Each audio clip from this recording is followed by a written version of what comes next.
Greetings again everyone, and today I've had the opportunity to review one of Canon's latest hybrid lenses for their mirrorless EOS R system cameras, the RF 20mm f1.4 L VCM.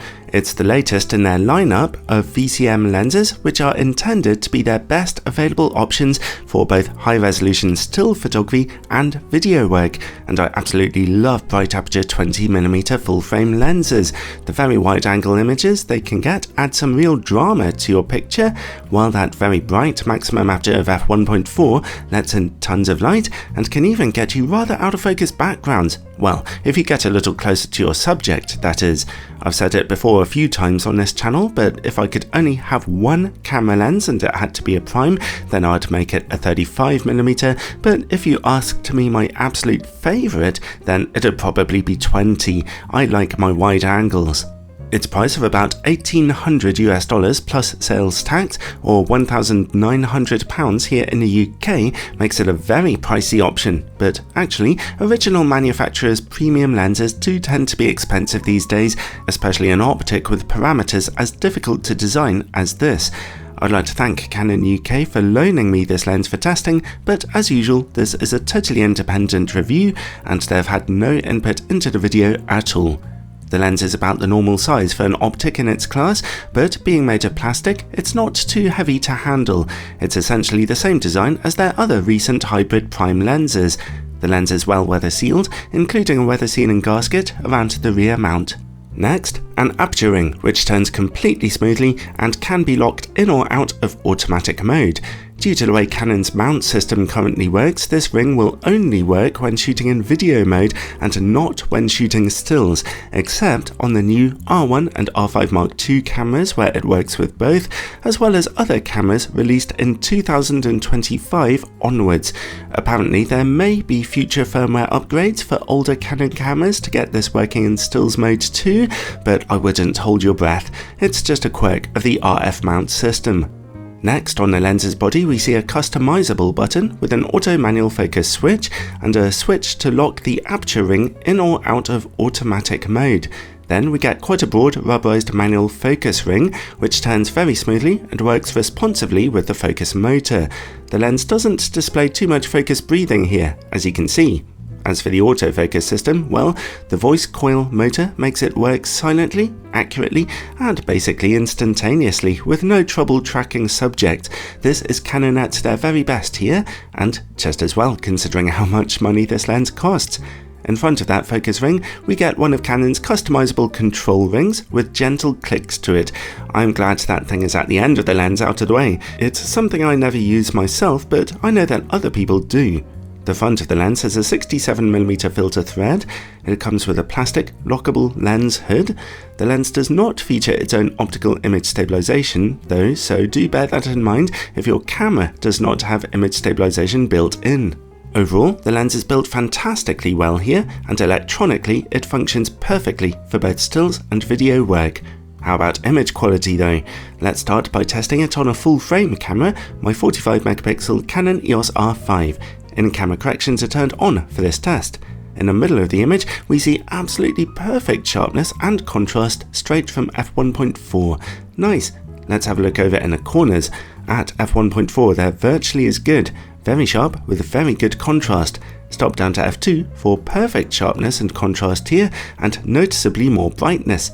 The lens stays this sharp down to about f11, where softness from diffraction kicks in, and of course f16 looks softer still. But overall, it's an amazing performance here. This is the sharpest 20mm f1.4 lens I have tested so far. It's sharper than Sony's 20mm f1.8, just a tiny bit sharper than the Sigma 20mm f1.4 DG-DN Art, and it's just as sharp as Nikon's 20mm f1.8 Z lens, although of course the Canon lens's aperture is brighter. So anyway, let's try it out on APS-C on the very challenging 32MP sensor of my Canon EOS R7. Again, straight from f1.4, sharpness is great in the middle with very good contrast, but stop down to f2 if you want to see complete perfection. Let's open back up to f1.4 and take a look in the image corners. They look just a little softer, but still decent enough. f2 is about the same, but f2.8 sees a slight improvement.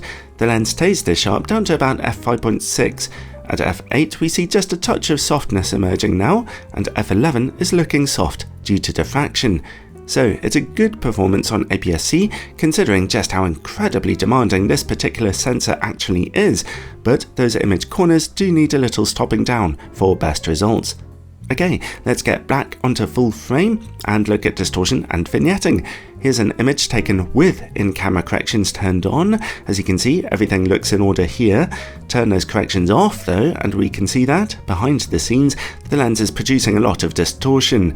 It's a shame to see this, of course, but unfortunately, that's just one of the optical choices most manufacturers are choosing to make nowadays. This is now common to even very expensive wide-angle optics. Anyway, vignetting is strong too at f1.4, at f2 and f2.8 those corners brighten up. So if you're shooting in RAW, make absolutely sure your images are getting properly corrected in editing. This lens can fix as closely as 20 cm to your subject, which is a lovely little strength. It's lots of fun getting up close and personal with a bright aperture lens like this.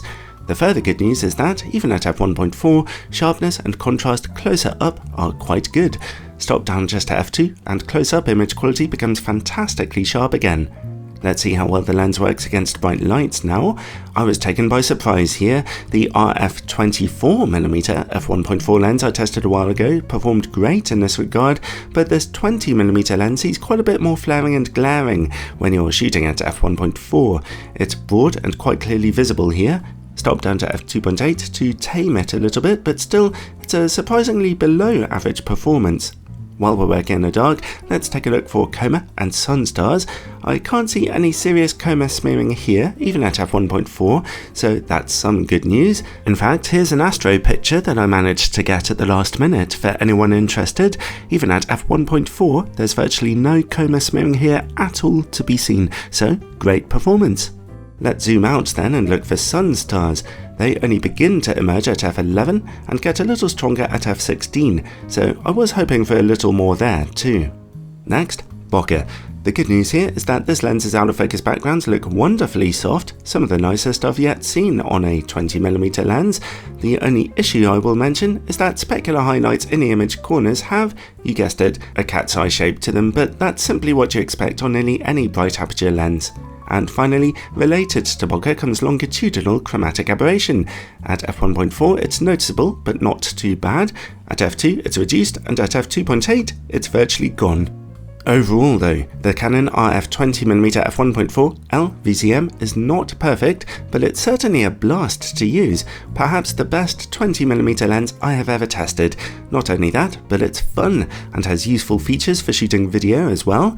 The most important things about its optics are great, and at the end of the day, it simply gets you stunning images.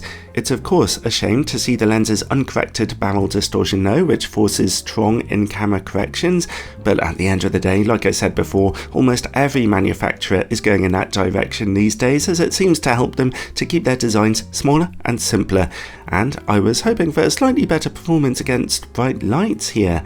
Should you get this or Canon's similar 24mm alternative? The two lenses are more or less as sharp as each other. The 20mm lens has a little less colour fringing though in certain situations, but then again it handles bright light a little bit worse. This 20mm lens is a few $100s more, but if you can afford it, I personally would go for the 20, not just because it happens to be my favourite focal length, it's genuinely a more interesting angle to work from, and you don't tend to regret having a wider image to work from when you're in post, whether you're doing stills or video work. Anyway, ultimately, for photographers and video makers with deep pockets, this lens still comes recommended.